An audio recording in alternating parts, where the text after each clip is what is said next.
بسم اللہ الرحمن الرحیم۔ میرا نام اویس کرنی ہے اور آج ایک نئے ٹاپک کے ساتھ آپ لوگوں کی خدمت میں حاضر ہوں۔ یہ ٹاپک تھوڑا انٹرسٹنگ بھی ہے، تھوڑا فنی بھی ہے اور سبق آموز بھی۔ ایک دفعہ ایک بادشاہ سیر و تفریح کے لیے کہیں چلا گیا اور گھومتے گھومتے کافی دور نکل گیا تو اس نے ایک گھر دیکھا۔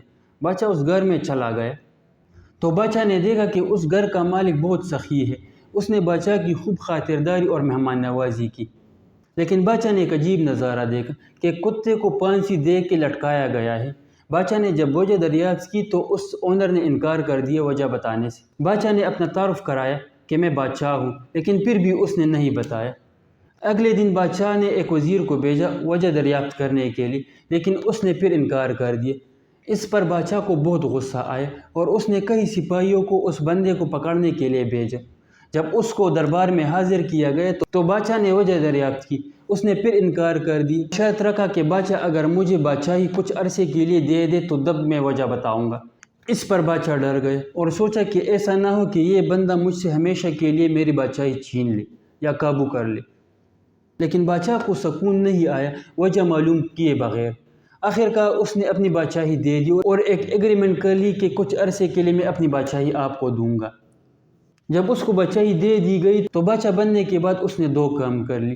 پہلا تو یہ کہ جتنے بھی وزراء تھے، جتنے بھی بیوروکریسی تھی، اس نے حکم دیا کہ اس کو جیلوں میں ڈال دیا جائے، اور دوسرا کام انہوں نے یہ کی کہ جتنے بھی امپورٹس تھے ان کو بند کر دیا جائے۔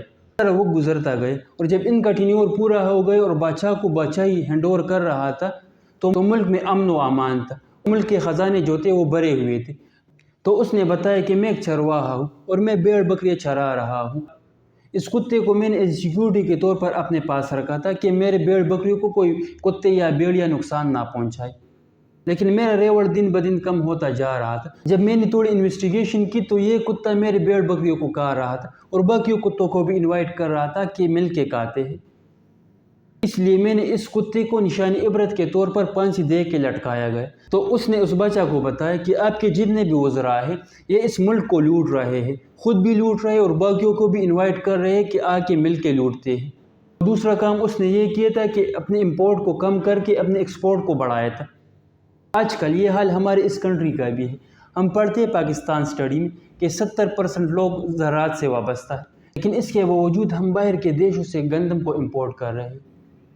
تو ایک ریزن تو یہ ہے کہ ہمارا ملک تب تک اپنے پاؤں پہ کھڑا نہیں ہوگا جب تک یہ اپنے امپورٹ کو کم کر کے اپنے ایکسپورٹ کو نہیں بڑھائیں گے۔